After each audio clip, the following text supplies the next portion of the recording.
दोनों को राघवेंद्र ने मारा। महाराज मैं ऐसे राम को नहीं छोड़ूंगा।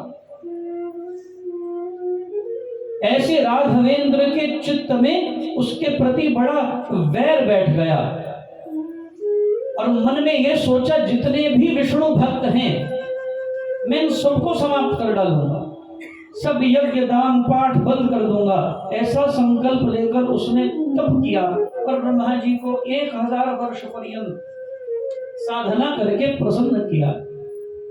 और महाराज जब भगवान शंकर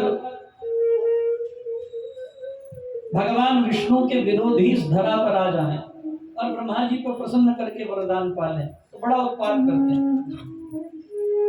और महाराज ब्रह्मा जी जब प्रकट हुए तो कमलासन ने आकर अभीष्ट वर दिया। ब्रह्मा जी ने कहा तुम्हारे पास अतुलित बल हो, तुम्हें कोई पराजित न कर पाए। और भीम असुर ने सबको धीरे धीरे पराजित करना प्रारंभ कर दिया और अंततोगत्वा वो कामरु देश का राजा बन गया। सुतीक्षण जिनको भीम ने परास्त किया वो सुतीक्षण भगवान शंकर के परम भक्त थे, लेकिन ब्रह्मा जी के वरदान सदृश सुतीक्षण पराजित हो चुके थे, हार गए थे। और महाराज ध्यान देना, सुतीक्षण तो शिव आराधक और उपासक थे। सुतीक्षण अपना अनुष्ठान करते थे।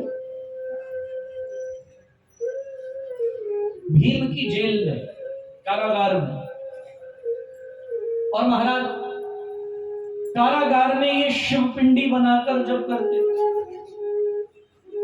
और जो सैनिक थे जब ये देखते तो जाकर भीम को कहते महाराज आपके ऊपर अजय होने के लिए, आपने तो ब्रह्मा जी की आराधना की, शंकर जी की करना, आपके ऊपर अजय पाने के लिए, आपको परास्त करने के लिए, पराजित करने के लिए सुतीक्षण नित्य भगवान शिव की आराधना करता है। सुतीक्षण तो रोज शिव चिंतन में डूबे रहते। सैनिकों ने एक दिन पूछा क्या कर रहे हो सुतीक्षण? सुतीक्षण कहने लगे हम भगवान शिव को प्रसन्न कर रहे हैं, अपना राज का कोई कार्यभार है न कोई और सेवा बची, अब एक ही काम है शिव भक्ति। मुझे बड़ा अच्छा लगा, मुझे एकांतिक सुख मिल गया, ये कारागार मेरे लिए वरदान बन गया, मैं यहाँ बैठकर नित्य भगवान शिव की आराधना करता।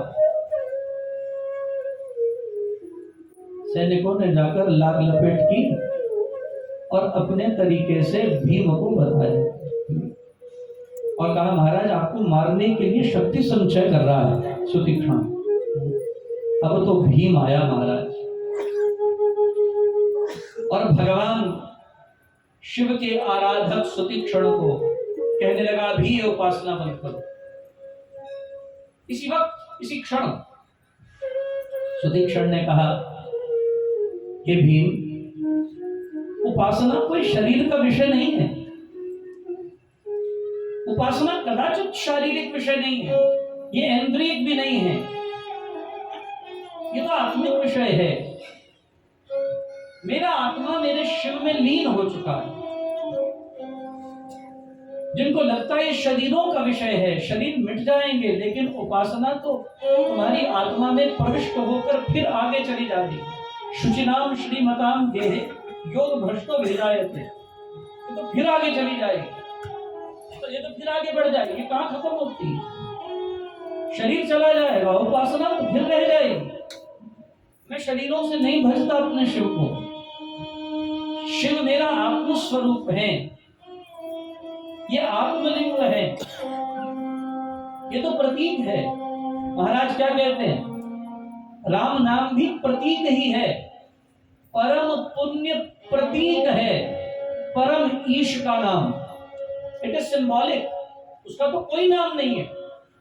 लेकिन उसको आइडेंटिफाई करने के लिए मुझे इस सिंबलिज्म को एक्सेप्ट करना पड़ता है।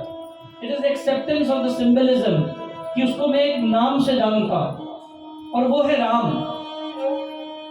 लेकिन है ये प्रतीक, तुम इसमें नहीं फंसना। परम पुण्य प्रतीक है, पुण्य प्रतीक है।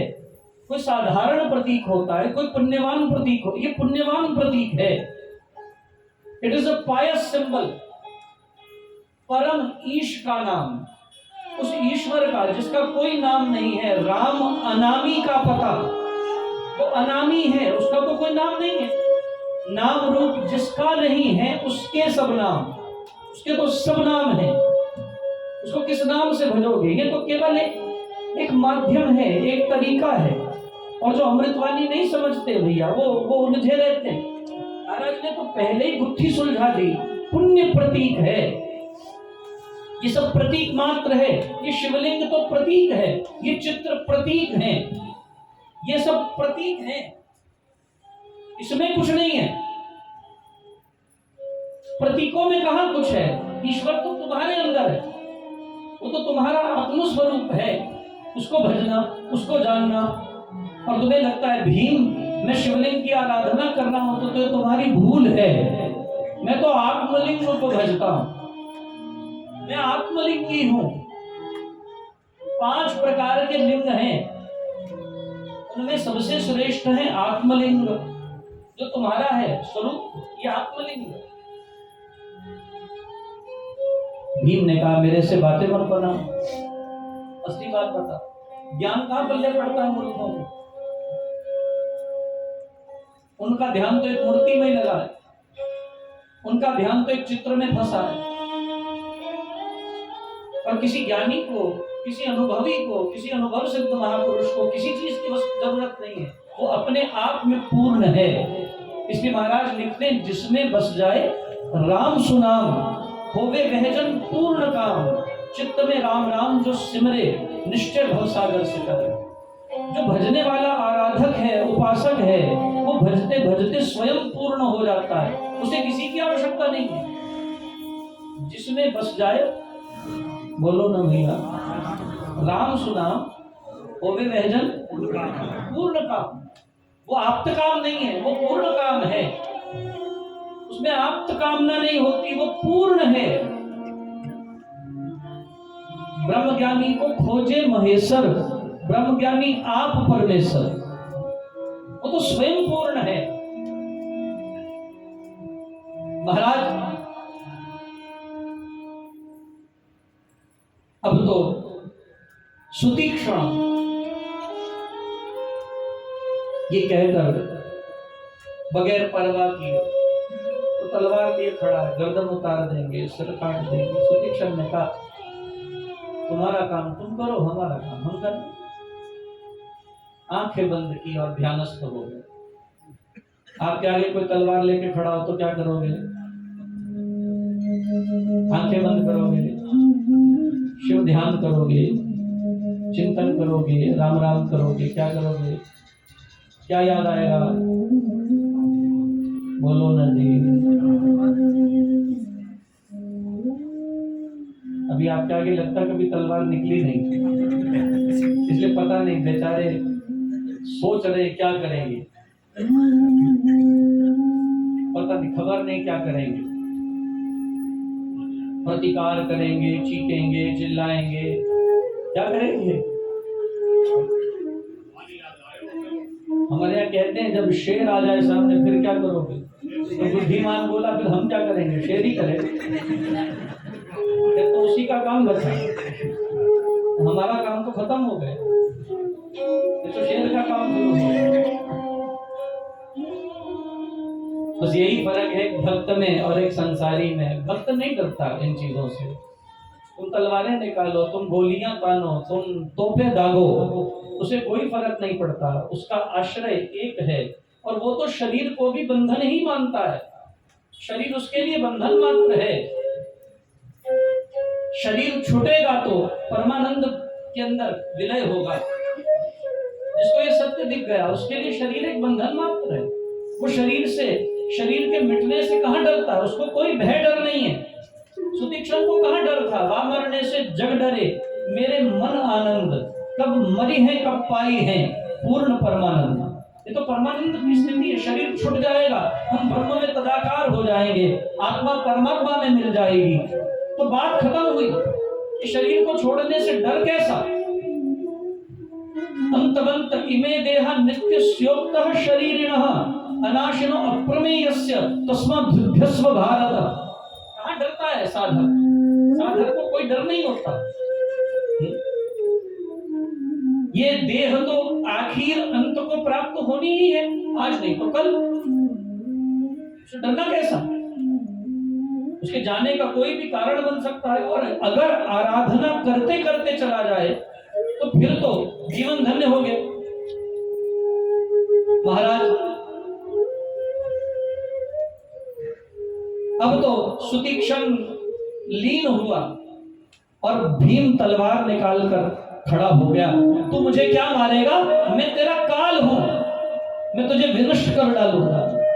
तलवार उठाई और जैसे ही सुतीक्षण तलवार का प्रहार करने लगा था, पार्थिवेश्वर शिवलिंग में विस्फोट हो भगवान शिव प्रकट हुए और भीम को अपने त्रिशूल से वही हनन कर डाला,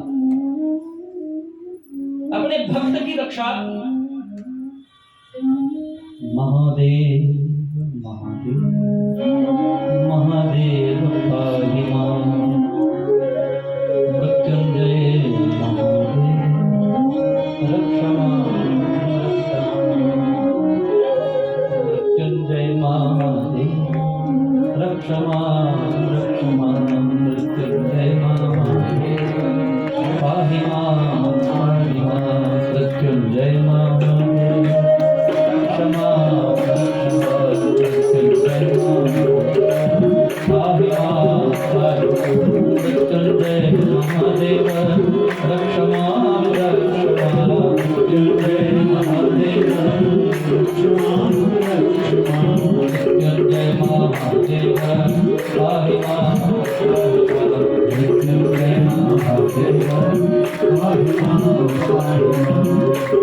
भगवान मृत्युंजय प्रकट हुए, भीम का वध कर डाला। और महाराज जैसे ही सुतीक्षण ने दर्शन किए भगवान के, भगवान ने कहा सुतीक्षण हम बड़े प्रसन्न हैं, तू मौत से नहीं डरा, तूने मेरी आराधना नहीं बंद की और ये दुष्ट तुझे मारने के लिए आया, लेकिन उस मृत्यु के भय से विमुक्त होकर तू आत्म स्थिति में एकाग्र तन्मय होकर मेरी आराधना कर रहा था। मांग क्या वरदान चाहता? सुतीक्षण ने कहा महाराज मेरे और मेरे देश का विकार मिटा लीजिए। जहां सब लोग सुरा सुंदरी के उपासक हैं, ये देश पाप में डूबा रहा, इस देश को पवित्र करने का एक ही तरीका है, आप सदा सदा के लिए यहां पर निवास प्राप्त करिए। आपके दर्शन से, आपकी भक्ति से जब सब जुड़ेंगे, इस देश के पाप, इस देश का विकार टल जाएगा, हट जाएगा, मिट जाएगा। भगवान शिव ने कहा हे सुतीक्षण, मेरे स्वरूप की स्थापना से ये सारा क्षेत्र पवित्र होगा। कभी भीमशंकर गए हो? वनों में नीचे उतर गए, बड़ा अद्भुत क्षेत्र है, बड़ा रम्य वन है भीमशंकर। भगवान ने कहा हमने भीम का वध किया और हमारी दिव्य ज्योति यहाँ प्रकट होकर शिवलिंग के रूप में, ज्योतिर्लिंग के रूप में स्थापित होगी। और आज से हे सुतीक्षण, मुझे सारा विश्व भीमशंकर के नाम से जानेगा। भगवान त्रिभुवन के अधिपति ने अपने स्वरूप की वहां स्थापना की और ज्योतिर्लिंग के रूप में भीमशंकर वहां संस्थापित हुए। और 7वां ज्योतिर्लिंग है चित्त प्रकाशिका काशी। चित्त की प्रकाशिका है। 12 ज्योतिर्लिंगों में प्रकट होने वाले भोलेनाथ सबके अभीष्ट की पूर्ति करते हैं और काशी की महिमा भी अति दिव्य है। काश्यते प्रकाश्यते इति ज्ञानम, जहां ज्ञान का प्रकाश हो उसे कहा गया काशी, जहां ज्ञान प्रकट होता है, इसीलिए इसका नाम है चित्त प्रकाशिका। और महाराज बड़ा सुंदर वर्णन और विश्लेषण आता है। ये चित्त प्रकाशिका काशी शिव पुराण के आधार पर महेश्वर ने नारायण को प्रकट किया। भगवान महेश नारायण को प्रकट करते हैं, और जब नारायण प्रकट होते हैं तो चारों ओर देखते कौन है यहां। ये जमीन जब न थी, ये जहां जब न था, राज़े हक भी किसी पर आया जब न था, तब न था कुछ यहां, था मगर तू ही तू, तब तू ही तू था।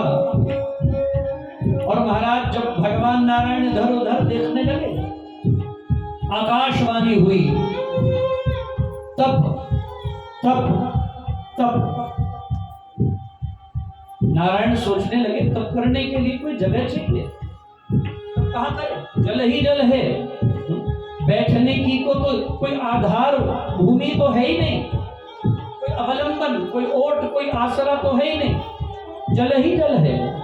तब परम पुरुष महादेव महेश्वर ने अपने संकल्प से 5 कोस की लंबी चौड़ी काशी का निर्माण किया, इसलिए काशी को पंचकोसी भी कहते हैं।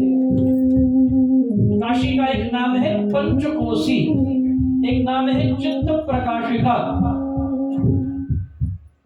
और महाराज जब काशी का निर्माण हुआ, नारायण भजन के लिए बैठे, काफी समय तक भगवान तप करने लगे, और तब भगवान के शरीर से जल की धाराएं निकली, और उन जल धाराओं को देखा और वो जल भरने लगा। अभी कुछ भी नहीं था, ये जल कहां से आया? एयर कंडीशनर चलाते हो ना, उसमें जल होता, लेकिन जैसे जैसे उसमें कंडेंसेशन होने लगती, क्या होता, उसमें से बूंद बूंद टपकने लगती, जल की निकासी होने लगती। इसी प्रकार ये प्रकृति, ये संसार भी परमात्मा में वैसे ही समाया हुआ है जैसे हवा के अंदर जल है। आहा, हवा में ऑक्सीजन है, हवा से ऑक्सीजन भी तो संचित कर दी जाती है, हवा में पानी भी है, ऑक्सीजन भी है, लेकिन आंखों से दिखाई नहीं देता।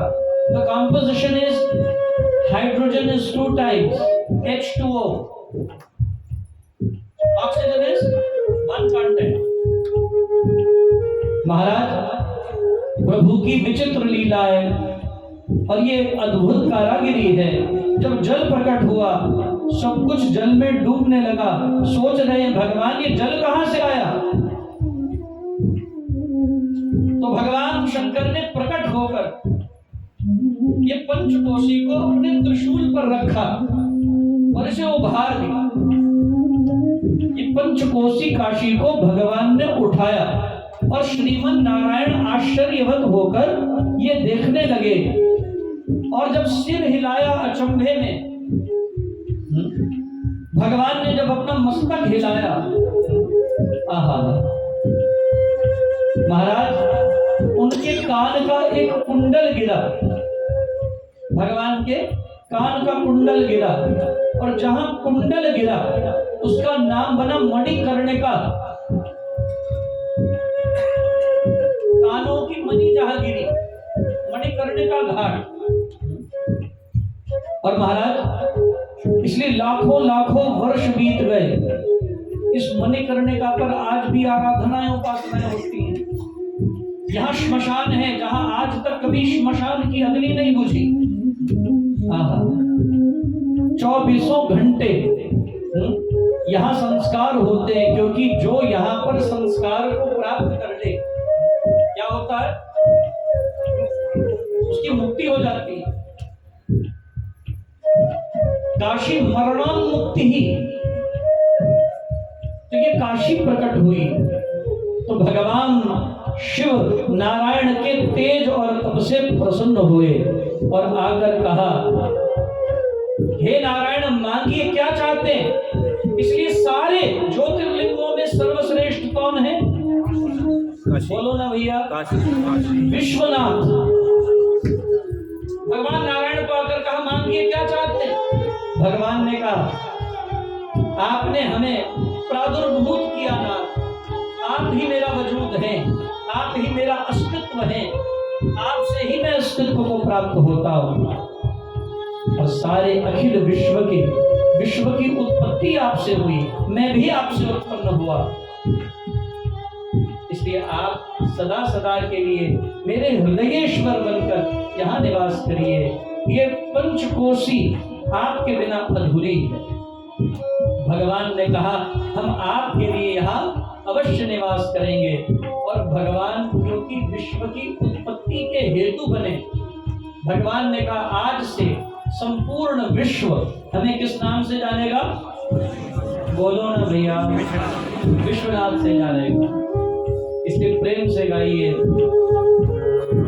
महादेव विश्वनाथ शिव शिव भोलेनाथ, महादेव विश्वनाथ शिव शिव भोलेनाथ, महादेव विश्वनाथ शिव शिव भोलेनाथ, महादेव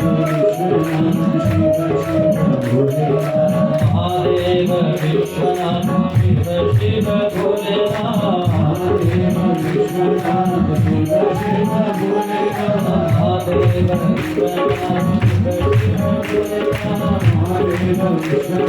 शिव शिव भोलेनाथ, महादेव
आठवें ज्योतिर्लिंगाय त्रयंबकेश्वर, अद्भुत ज्योतिर्लिंग है महाराज। समन्वय है ब्रह्मा विष्णु महेश का। आज हम ये प्रसंग सुना रहे थे, मन में आया आज हम ये त्रिचूटी धारण करें। देखने को भी नहीं मिलेगी भैया आपको, बड़ी कठिन मिलती है ये त्रिचूटी। ये देख रहे 3 दाने हैं, ब्रह्मा विष्णु और महेश। ये है एक मुखी, ये विशुद्ध एक मुखी रुद्राक्ष है। ये जो शिवलिंग है त्रिदेवों का संगम है। यहाँ पर ब्रह्मा विष्णु महेश हैं और यहाँ पर एक खट्टा है, कूप है, जिसमें उसकी परिधि में गोले में एक में ब्रह्मा है, विष्णु है, महेश है। यहाँ जब नमस्कार भी करते हैं ना तो यूं करते हैं संस्पर्श करके तीनों को। जब आपकी हस्त मुद्रा यूं संस्थापित हो तो यहाँ पर ब्रह्मा विष्णु और महेश तीनों भाग हैं और उसके अंदर से जल निकल रहा है, कूप से निकलता ही जा रहा भीतर से। थोड़ी थोड़ी देर बाद त्र्यंबक को खाली करना पड़ा। अब तो उच्च न्यायालय के सुप्रीम कोर्ट के माध्यम से ये आदेश पारित हो गए हैं कि आप ज्योतिर्लिंगों में अंदर प्रवेश नहीं पा सकते। ये अवसर भगवान सन्यासियों को देते हैं। अपने संस्पर्श का। महाकाल में, त्र्यंबक में, भीमशंकर में, विश्वनाथ में हम लोग जाकर भगवान का स्पर्श करके अभिषेक करते हैं। ये सुख आपको नहीं मिलेगा, इसलिए संन्यास लो।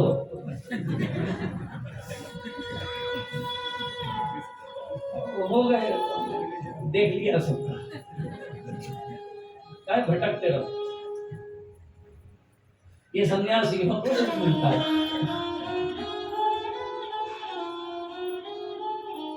अभी दिल्ली दूर है, जब कोई चीज ना मिल रही है तो कहते हैं अभी दिल्ली दूर है, अभी सन्यास दूर है। चलो तो जो हो सो बने रहो, इतने में ही भक्ति करते हो।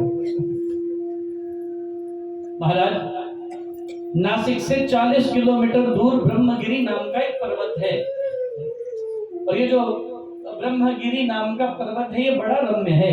यहाँ पर गौतम ऋषि अपनी पत्नी अहिल्या के साथ 10,000 वर्षों तक रहे, तपश्चर्या की, और ब्रह्मगिरी पर्वत पर उन्होंने बहुत बहुत घनिष्ठ साधना की। और एक बार ऐसा ग्रहयोग बना कि 100 वर्ष तक ब्रह्मगिरी में वर्षा नहीं हुई। और ज्योतिष शास्त्र कहता है 2000, 4000 या 10,000 वर्ष के बाद कभी कभी ऐसे ग्रह योग बनते हैं जब 1 शताब्दी पर्यंत वृष्टि नहीं होती, बारिश नहीं होती। और महाराज, अब तो जब वर्षा न हुई तो सब कुछ सूखने लगा, पशु पक्षी भी मृत्यु को प्राप्त होने लगे। अब महाराज, गौतम ने जल के देवता वरुण की आराधना की। हमारे यहाँ पूजा में सभी देवताओं का विधिवत क्रम पूर्वक आराधन होता है। उसका कारण है, ये सब समझ के किया करो, मित्रों से पूछा करो, समझा करो, क्यों वरुण का स्थापन होता है। महाराज वरुण की आराधना की, और महाराज जब वरुण देव को प्रसन्न किया, स्तवन किया, पूजन किया, वरुण देव प्रकट हुए। गौतम जी ने कहा महाराज अवर्षण हो गया है, सूखा पड़ गया है, सब जीव जंतु मर रहे हैं, आप देर न करिए, वर्षा कीजिए। वरुण ने कहा सारे देवता एक तरफ, मैं उनकी मर्यादा को तोड़कर वर्षा नहीं कर सकता, और ये उचित नहीं है। ये सब समन्वित स्वरूप से होना चाहिए, निर्णय समन्वित होने चाहिए, पंचों के निर्णय से होने चाहिए। एक अकेला व्यक्ति करेगा तो फिर अहंकारी कहलाएगा, वरुण ने काम ये नहीं कर सकते। गौतम ने कहा महाराज कुछ तो कीजिए। वरुण ने कहा आपने मेरा तप किया है, मैं आपके हित के लिए एक बात कहता हूं, आप जाइए और एक खड्डा खोदिए, मैं आपको ऐसा जल दूंगा जो कभी नहीं सूखेगा, निकलता ही जाएगा, उस गड्ढे में से जल हमेशा भरा रहेगा, तो दूसरे देवताओं की अवज्ञा भी नहीं हुई और आपको आपकी साधना का फल भी मिल गया। दोनों बातें पूरी हो गई, बीच का मार्ग निकालो। अब महाराज गौतम जी ने खड्डा खोदा, वो लबालब जल से भरने लगा, वरुण की अति कृपा हुई। और महाराज और भी लोग, ब्राह्मण लोग अपने परिवार को साथ लेकर वहां पहुंच गए, वहां जल मिलता है गौतम ऋषि के तप से। गौतम ऋषि ने वहां गेहूं को बो दिया, जौ बो दिए, वृक्ष लगा दिए, सबको भोजन मिलने लगा, पानी की सुचारू व्यवस्था हो गई, वहां से लोग जल भर भर कर ले जाते, लोग आसपास आके बसने लगे, पूरी बस्ती बस गई, हरियावल हो गई, बहुत सारे ऋषि महर्षि वहां आकर रहने लगे। और महाराज चारों तरफ अहिल्या और गौतम की जय जयकार होने लगी। अब महाराज एक बड़ी अच्छी बात कहते हैं, always keep a low profile, ज्यादा जय जयकार मत करवाओ, लोगों की आंखों में जल्दी आ जाओगे। फिर लोग नुक्स निकालने शुरू कर देंगे। एक बार एक घटना घटी। महाराज, एक देवियां कुंड में जल लेने के लिए आई, तो महाराज जो महिलाएं थी उनमें आपस में कुछ रुष्ट हो गई, कुछ तू में हुई, और महाराज खटपट होने से अहिल्या जी को कुछ स्त्रियों ने ताहना दिया। जल पर तो इनका कब्जा है, इनका जल है, ये सबके लिए थोड़ा ही ना। महाराज ताहना दिया, उल्हाना दिया, और कहने लगी अहिल्या का गर्भ धीरे धीरे बढ़ गया है, कोई जल लेने के लिए आता है तो ये दूर बैठी देखती रहती है, मानो कि देना नहीं चाहती। इसके एहसान तले हम कब तक रहेंगे? महाराज, बगैर कोई बात हुए, याद रखना इस संसार में ऐसे लोग बहुत हैं, आप किसी को कुछ नहीं कह रहे, आपसे उलझने के लिए दो चार आ जाएंगे, आपने किसी को कुछ नहीं कहा, वो अपने ही मन से मुद्दे पैदा कर लेंगे। महाराज, उन महिलाओं ने जाकर कहा अहिल्या हमें दूर से बैठी ऐसी देखती है मानो हमारा अपमान कर रही है, पतियों को कहा जाकर बदला लीजिए।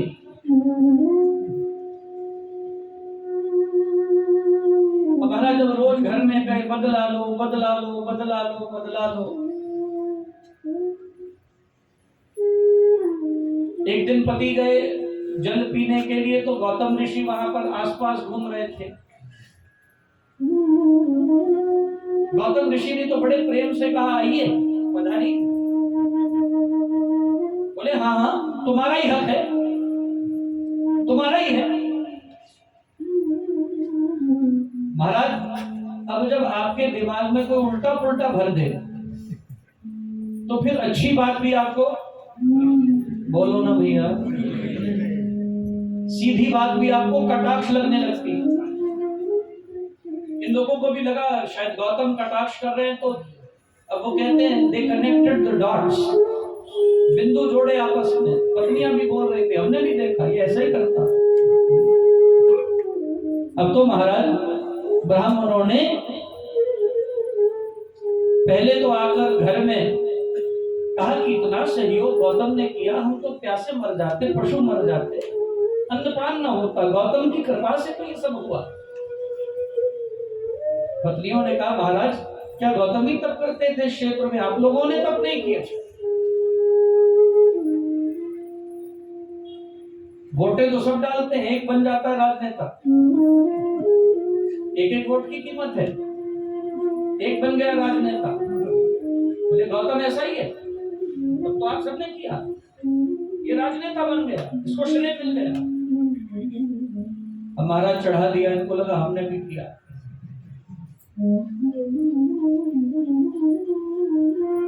आप में से किसने देखा चने का झाड़? किसने देखा? अच्छा उस पर चढ़ा जा सकता? बोलो ना भैया, कितना बड़ा होता चने का झाड़? किसने देखा? बोले चने के झाड़ पे चढ़ना। जिनको कहा तुम तब कर रहे ये चने के झाड़ पे चढ़ गए। अच्छा चने के झाड़ पे जो चढ़ेगा क्या होगा? बोलो ना जी, जिन्होंने देखा ही नहीं मत बोलना, तुम्हें कुछ नहीं पता, कयास मत लगा, इतने बुद्धिमान नहीं हो। मैं दावा करता हूँ यहाँ कितने जिन्होंने चने का झाड़ नहीं देखा, हाथ खड़े करो। देखो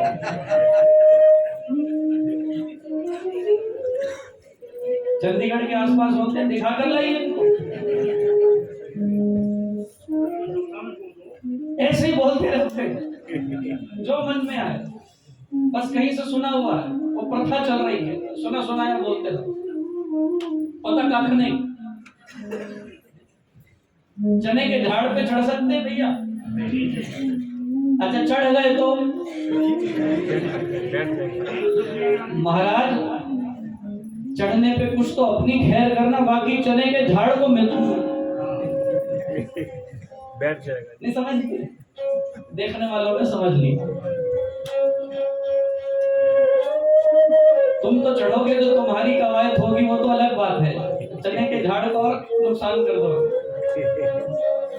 महाराज ये तो चने के झाड़ पे चढ़े, और जब झाड़ पे चढ़ गए अब महाराज अनुमान लगाने लगे कैसे करे, क्या करे।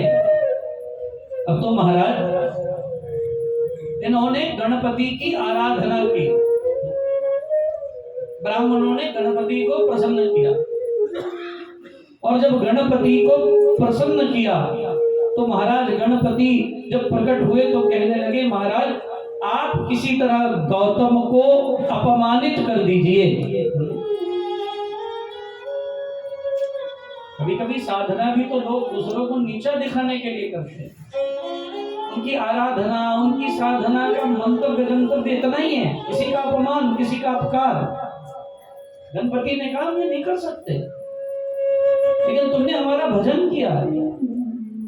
भजन करने वाले का देवता कर्जदार हो जाता, देना पड़ता। गणपति ने सावधान किया तुम्हें औंधे मुंह गिरना पड़ेगा, तुम ये मनोरथ त्याग दो। हे विप्रो, ये मनोरथ अच्छा नहीं है, किसी को गिराना, किसी का अपकार करना, किसी को अपमानित करना। और ये तुम्हारी साधना पूर्ण साधना नहीं, फिर भी तुमने हमें मनाया, रिझाया। लेकिन याद रखो तुम्हारे कुकृत्य से उनकी कीर्ति बढ़ेगी। लिख लो। ब्राह्मणों ने कहा हे देव, हे गणाध्यक्ष, आप तो कृपा कीजिए, हमने तो यही मनोरथ साधा है, हमें तो यही चाहिए।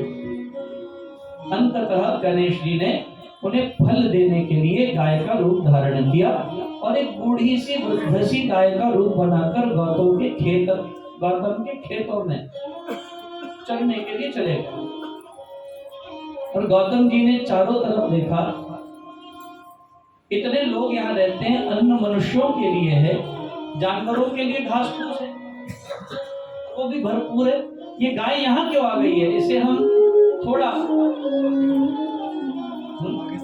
हड़का के इसे घास फूस की तरफ ले जाए। तो जो गन्ने का झाड़ होता है, गौतम ने उसमें से गन्ना दिया और हड़काने के लिए यो यो गाय को इशारा करने लगे।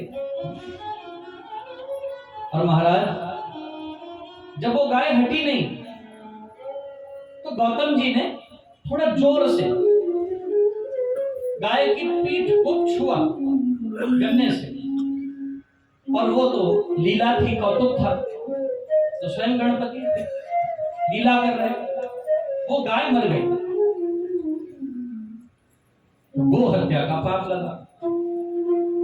अब तो महाराज ब्राह्मण वहां खड़े इस ताक में थे कुछ हो और हम गौतम को पकड़े। गो घातक, गो घातक कहकर ब्राह्मणों ने जोर जोर से चिल्लाना शुरू कर दिया। गो हंता, घोर अपराधी, इसने गाय को मारा। और महाराज ध्यान देना, ब्राह्मण पत्नियां खड़ी होकर कहने लगी गो हत्यारे पर दृष्टि भी पड़ जाए तो महाराज गंगा स्नान करके शुद्धि होती है। ये गो हत्यारा है गौतम, इस पर दृष्टि भी पड़नी नहीं चाहिए। और महाराज उन लोगों ने गौतम जी और अहिल्या जी पर पत्थर उठाकर फेंकने शुरू कर दिए। और गौतम ने वहां से निकलकर कहा ये सब मैं तुम्हें सौंपता हूं। यदि मैं गो हत्यारा हूं तो मैं साधना करके, आराधना करके अपना पाप और ताप मिटाऊं। ये कूप तुम्हारे हवाले। और महर्षि गौतम वहां से कुछ मील दूर निकल गए और वहां जाकर अपनी कुटिया बनाई और भजन करने लगे। और ब्राह्मण वहां भी आ गए, बोले जब तक तुम अपनी शुद्धि नहीं करोगे तब तक तुम यहाँ रह नहीं सकते, क्योंकि तुम गो हत्यारे हो, तुमने गाय की हत्या की है। और जहां गो घाती रहता हो वहां पर देवता और पितृ नहीं आते, इसलिए तुम्हें यहां से जाना होगा। महाराज गौतम जी के लिए बड़ी समस्या खड़ी कर दी। और ध्यान देना, गौतम ऋषि ने ब्राह्मणों को ही हाथ जोड़कर बोला ब्राह्मणो नितराम गुरुः, ब्राह्मण तो गुरु होता है। महाराज आप गुरु सदृश हैं, आप ही बताइए शुद्धि के लिए हम क्या करें? ब्राह्मणों ने कहा तुम 3 बार पृथ्वी की परिक्रमा करो। अपमानित करने की चेष्टा की। तुम 3 बार पृथ्वी की परिक्रमा करो और करते समय बोलते जाना मैं गो हत्यारा हूं, मैं गो हत्यारा हूं, मुझे पाप से विमुक्ति मिले, भगवान मुझे क्षमा करें, तब जाकर तुम्हारी शुद्धि होगी। और दूसरा उपाय ये है तुम गंगा नहाओ और गंगा को यहां लेकर आओ,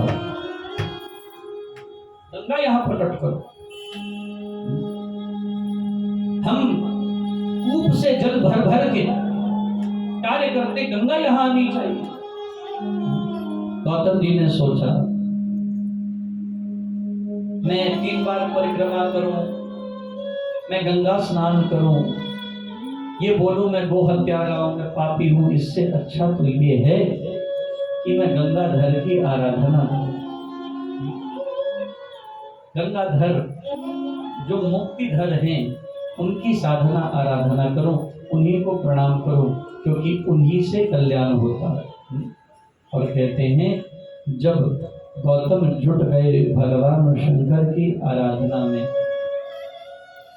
कहते हैं भगवान के आगे बैठ बैठ कर रुदन करते रहते, मैं गो हत्यारा हूं, मित्रदेव मेरे से रुष्ट रहते, अहिल्या भी मन से बड़ी दुखी।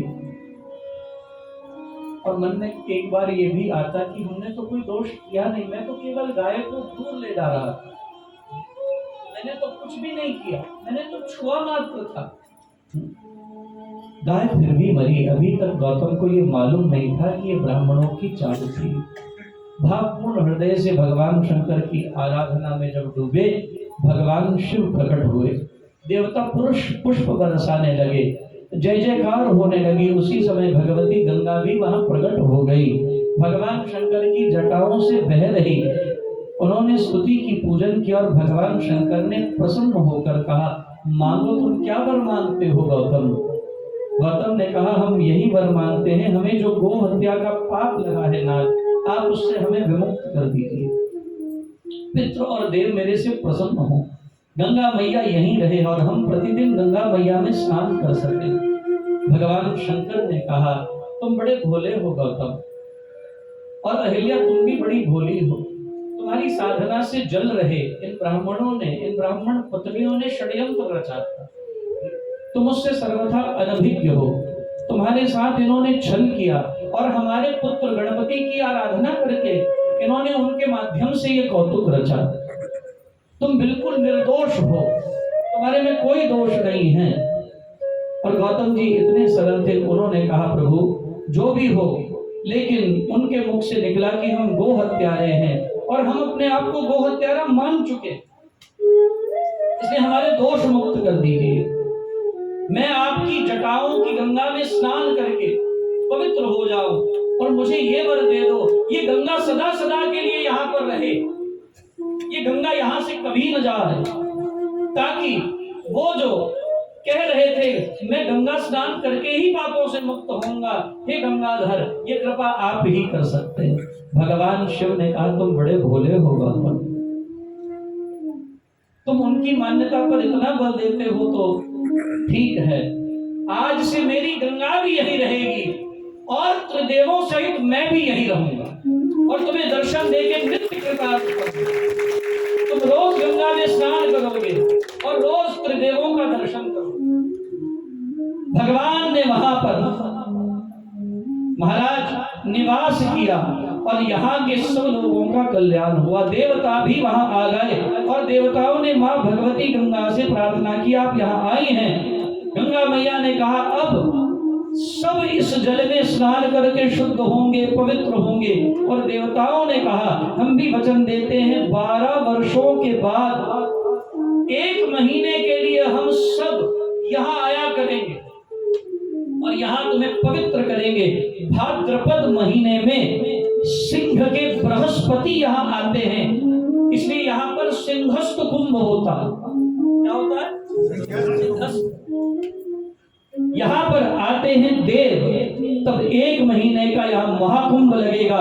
तीर्थों ने कहा हम सब भी गौतम की तपस्या और उसकी सरलता से प्रसन्न होकर 1 मास पर्यंत गौतम और अहिल्या के पास निवास किया करें। और महाराज तब त्रयंबकम गौतमी तटे, गौतमी के तट पर त्रयंबक आए, तीनों आए। कौन? ब्रह्मा, विष्णु और महेश। ये 8वें ज्योतिर्लिंग हुए। 9वें ज्योतिर्लिंग है वैद्यनाथ। चित्ता भूमो वैद्यनाथ। ज्योतिर्लिंग को रावण लेकर आया है। चित्ता भूमो, कैलाश पर्वत के ऊपर रहकर रावण ने भगवान शंकर की बड़ी आराधना की। 1000 वर्षों तक तपश्चर्या करता रहा। और शिव पुराण में लिखा है पूजन करते समय अपना एक सिर काट कर रावण भगवान शंकर को चढ़ाता रहा। और रावण हट पे आ गया, वो सिर काटता, भगवान शिव फिर से सिर प्रकट कर देते, रावण फिर सिर काटता। आसान है, उंगली काट दो, सिर छोड़ो। 20 उंगलियां हैं, 10 हाथ होंगे, 10 पैर होंगे।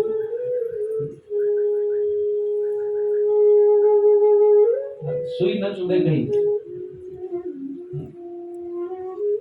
रावण सिर काट, शंकर जी प्रकट कर दे। और महाराज एक ही सिर बचा, 10वां सिर जब काटने को तैयार हुआ। कितना कठिन तप करता। हम राक्षसों की गलतियां निकालते रहते, लेकिन उनका तप भी तो देखो, उन्होंने ऊर्जा भी तो पाई है। गोस्वामी जी लिखते हैं तप बल रचहि प्रपंच विधाता, तप बल रचहि प्रपंच विधाता, तप बल विष्णु सकल जगत त्राता, तप बल शेष धरहि मही भारा, तप बल शंभु करहि संहारा। महाराज ये जो रावण है ये अपने शीश चढ़ा रहा है और महाराज काट काट कर भगवान को अर्पित कर रहा है। और जब 10वां काटने को तैयार हुआ भगवान शिव प्रकट हो गए। इसने भगवान शिव को देखकर उनकी स्तुति की, शिव तांडव के द्वारा उन्हें प्रसन्न किया। और प्रसन्न होकर भगवान ने कहा वर मांगो। रावण बोला बस कृपा करके हमारे साथ लंका में चलो, आप बस लंका में आ जाइए। लंका में सब कुछ है, स्वर्ण की लंका, आपकी नगरी, आपका दान, लेकिन आप नहीं है। जिस पिंडी में मैंने आपका पूजन किया है उसे ही पिंडी में आपका तेज आ जाए और इसी में आपकी ज्योति समा जाए, जिसको मैं लंका ले जाऊं। अब भक्त ने साधना की है तो बात माननी पड़ेगी, भगवान ने तथास्तु का, लेकिन अनमने मन से। लंका में असुर रहते, यहाँ कैसे जाएं? तो भगवान का मन नहीं था, भगवान जाना नहीं चाहते थे। और भगवान वचन में बंध गए। बहुत बार जीवन में ऐसी परिस्थिति आ जाती है, हम जाना नहीं चाहते, कभी कभी बंध जाते हैं, फंस जाते हैं, पूरी करनी पड़ती। इस दिव्य मणि में पिंडी में भगवान ने अपना तेज रखा और रावण लेकर पिंडी को चल पड़ा लंका की ओर। अब महाराज भगवान तो भगवान है, अंतर्यामी है। अब रावण को लघु शंका हुई और भगवान ने पहले ही कह दिया था जहां तुम मुझे एक बार रख दोगे मैं वहीं संस्थापित हो जाऊंगा, इसलिए एक ही बार में हमें लेके जाना। अब रावण को लघु शंका हुई, भैया तुम दुनिया के सारे काम रोक सकते हो,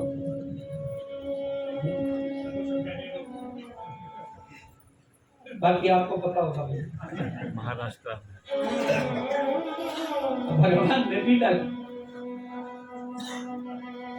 महाराज रावण को बड़ी जल्दी, रास्ते में मिले नारद जी, हमारे बिगाड़ते भी यही है, सवारते भी यही। कई जगह बिगाड़ते, कई जगह संवारते। नारद जी के बिना सृष्टि में कई काम अधूरे हैं। अब महाराज शंकर जी को उठा रखा है रावण ने, और महाराज उद्वेग हो रहा। अब कैसे रख लूं, नीचे रख नहीं सकता। नारद जी मिले, नारायण नारायण बोले, रावण कहाँ जा रहे हो? बोले लंका। बोले शिवलिंग उठाकर, बोले देखिए अब आप बात मत छेड़िए, जाने दीजिए। नारद जी ने कहा कोई बात नहीं, जाओ। नारद जी आगे शंकर जी की इच्छा को समझ गए। वो तो आंखों ही आंखों में बात हो गई। भगवान ने कह दिया हमारा मन नहीं है भाई, हमें मुक्त कराओ यहाँ से, हमारी जान छुटवाओ इससे। इसलिए भैया कई नारद रखने पड़ते हैं, वही जान छुटवाते हैं। नहीं समझे? ये बुद्धिमानों को समझ में आती है। कई बार ऐसी होती है परिस्थिति, जिसने बड़ा भजन किया, बड़े आमंत्रण दिए, लेकिन हृदय न हो तो फिर कई नारद रखने पड़ते हैं। वो आंखों से समझ लेते हैं भैया आज मन नहीं है।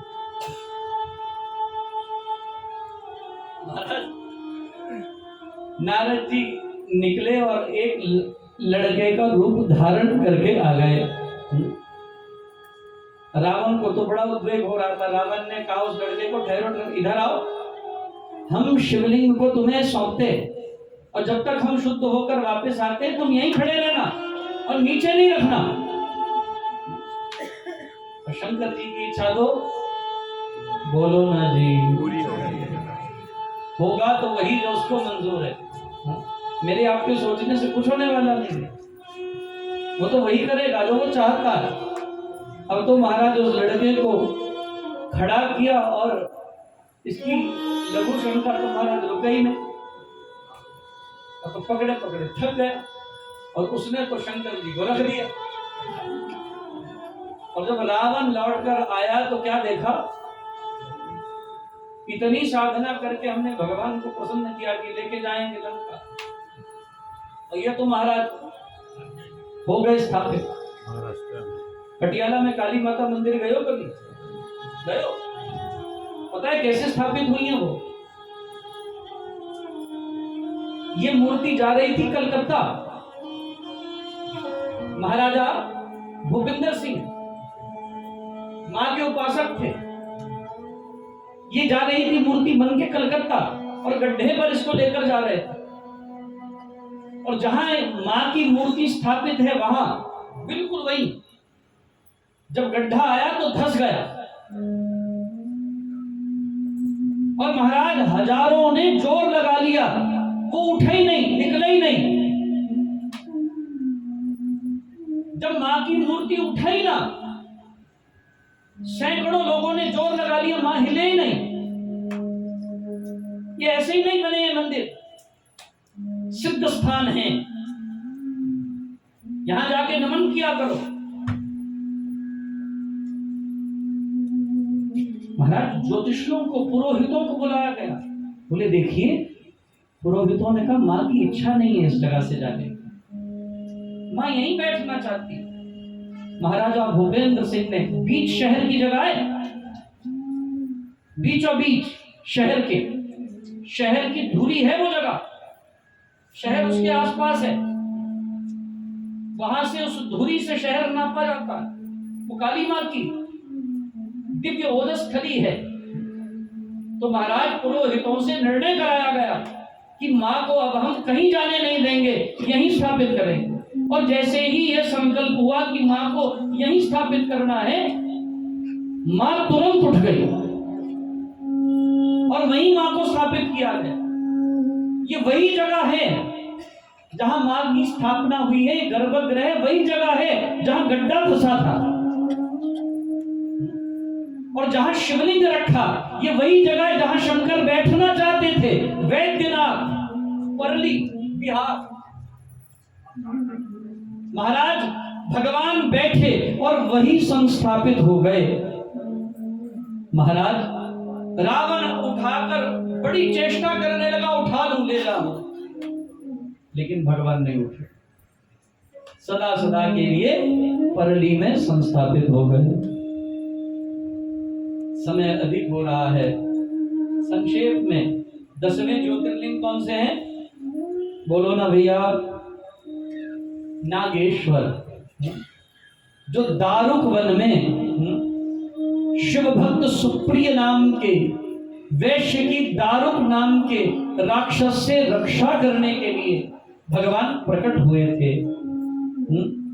और अनेक लीला करने वाले प्रभु पार्वती सहित दारुक वन में संसार के हित में ज्योतिर्लिंग के रूप में नागेश्वर रूप में संस्थापित हुए, जो क्षेत्र प्रभास में आता है, सौराष्ट्र में सोमनाथ की बगल में। अद्भुत दर्शन है भगवान का। 11वें ज्योतिर्लिंग कौन से है? रामेश्वर। भगवान राम के ईश रामेश सेतुबंध में श्री रामचंद्र को प्रिय करने को शिवजी रामेश्वर ज्योतिर्लिंग के रूप में श्री राम को श्री विजय का वरदान देने के लिए निमित्त प्रकट हुए।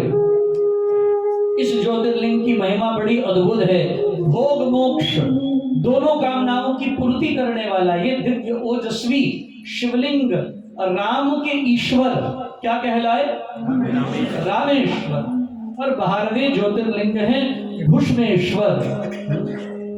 और ये जो भगवान का अवतार दक्षिण में देवशैल के समीप एक सरोवर में हुआ, और महाराज शिव भक्त भुष्मा के पुत्र सुदेहा द्वारा मारने के कारण हुआ था। शिव ने उस सुदेहा पर कृपा कर भुष्मा के पुत्र को जीवन का दान दिया, और महाराज उसी प्रार्थना पर सरोवर में घुष्मेश्वर ज्योतिर्लिंग के प्रादुर्भाव हुए। और जो प्राणी इन ज्योतिर्लिंगों का नित्य निरंतर ध्यान करता है, आराधना करता है, वो हर कष्ट से विमुक्त होकर एतानि ज्योतिर्लिंगानि सायं प्रातः पठे नरः सप्त जन्मः कृतं पापम, उस 7 जन्मों के पापों से विमुक्त होकर सप्त जन्मः कृतं पापम स्मरणेन विनश्यति, इनका स्मरण कर लेने से पापों को विनष्ट कर लेता है। मैं बड़े भाव और प्रेम से यही शिव महापुराण को विराम दूं और आप सबके